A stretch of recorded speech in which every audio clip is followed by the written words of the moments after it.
Hi, boys and girls. I'm back with Chapter 11 of Hank the Cowdog. The title of this chapter is Another Case is Solved. Hey, wake up! Ralph's eyes fluttered open. It was soap. I paced back and forth in front of him. My mind was racing. Of course it was soap, but that's only the tip of the ice cube. What we have here is, by George, conspiracy that could very well lead all the way to City Hall. Do you understand what this means, Ralph? Uh-huh. This could... I stopped pacing and stared at him. What do you mean? I mean, is what I mean. I walked over to him. Meaning yes. You understand what this means? You're trying to tell me that you figured it out? Who's head of ranch security? You. And who's just a sad sack jailbird hound? Me. And you expect me to believe that you know who poisoned me? Yep. All right, smart guy, I'll listen, and it better be good. Well, said Ralph, sounds to me like your sister gave you some soap to eat. We've already established that, Ralph. Because you gave her daughter fleas. Huh? And because she wanted you to go home. Go home, me? I studied on that for a while. There's only one thing wrong with your theory, Ralph. It's a house of cards built on the idea that I'm not welcome at my sister's place. Remove that one card and the entire structure comes crashing down. No, Ralph, your theory is not only wrong, it is incorrect. He shrugged. Okay, whatever you think. It wasn't a stupid idea, Ralph, and it shows that you're trying. Well, I'm sorry. Yeah, I'm sorry too, 'cause tomorrow morning they're going to cut your head off and send it to Austin, all because you ate a bar of soap. That's sure too bad. I cut my eyes from side to side. You've got a point there. It doesn't do much good to solve a case if you lose your head in the process. Which brings us to another matter. What's that? I ran my eyes over the steel and cement. I'm going to bust out of here tonight. It's pretty stout. Pretty stout, but not Ralph enough. Ralph. When you get to know me better, you'll learn that I have my ways of escaping. Well, okay. Reckon I ought to move out of the way? That might be a good idea. Move to the back of your cell just in case. There's no sense in taking chances. He pushed himself up and yawned. It sure was nice meeting you, Hank, and best of luck. And the same goes for you, my friend. We'll see you down the road.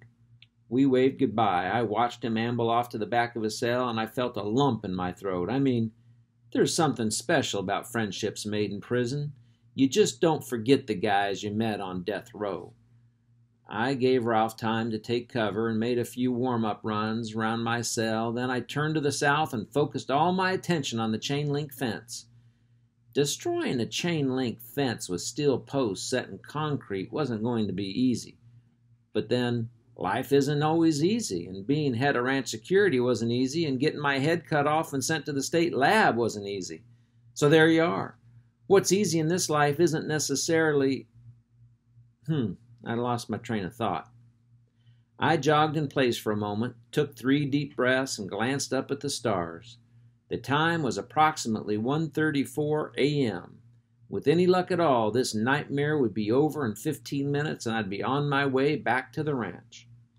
All at once, my highly conditioned body stiffened from nose to tail, and I concentrated on being an arrow, a battering ram, an artillery shell, a guided missile. And then I sprang forward, gathering speed with each step, and by the time I reached the fence, I had attained maximum velocity. I crashed into the fence, and suddenly the night silence was filled with the sounds of destruction, the snap and groan of steel under stress, and under the snap and groan of various parts of my body. When I regained consciousness, I was lying on the floor of my cell. A new day was dawning in the east, and Ralph was in his cell beside me, looking down with droopy eyes, drooping jowls, and drooping ears. I sat up and shook the vapors out of my head. Where am I? You're still on death row. What happened? Oh, you hit the fence, and it didn't tear down. And I've been unconscious all this time? Yep. I looked closer at Ralph. How did you get into my cell? Oh, I just opened a couple of gates and came on in. I didn't figure you'd mind. No, I don't mind at all. In fact, I tried to roll the stiffness out of my neck. I appreciate it. Thanks. You're welcome. It wasn't much. I figured you might want some company, this being your last day and everything. I pushed myself up and walked around. Yes, this is the last day, isn't it? I tried to escape and failed, and now I must pay the price of failure. Pretty expensive, ain't it? Yes, very expensive. Well, it's all come down to this one day, hasn't it, Ralph? Yep. My entire life, my career as head of ranch security, my adventures, my friendships, the many women I've shared my heart with, and all the crazy little incidents along the way. Ralph, they come rushing back to me now. Do you have any idea what I must feel at this moment? Nope. Well, thanks for trying, and thanks for being a true friend, and thanks for sharing these moments with me, and thanks, I choked up a little, and thanks for being a dog. You're welcome. I had to turn away from him. I didn't want him to see me. Well, you understand, I looked off to the east. Just look at it, Ralph. Have you ever seen a bigger, redder sun or a more beautiful sunset? I think it's a sunrise. That's what I meant. Did I say sunset? Yep. Well, whatever. The point is that it's beautiful. But an even deeper point, and the one I want to emphasize, I stared at Ralph. You walked into my cell through that door? Yep. How did you do that? Just pushed the latch up with my nose. It was pretty easy. I had to sit down. Wait a minute. You opened your cell door. Why didn't you escape? He scratched at a flea on his ear. Oh, I got no place special to go. I've been staying out here for 2 years. It's kind of like home now. You're not condemned?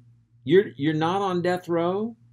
Well, sort of, but me and Jimmy Joe get along all right, and I never had hydrophobia. Well, I never did either, but what time does Jimmy Joe come out here in the mornings? Oh, about 10 minutes from now, maybe less.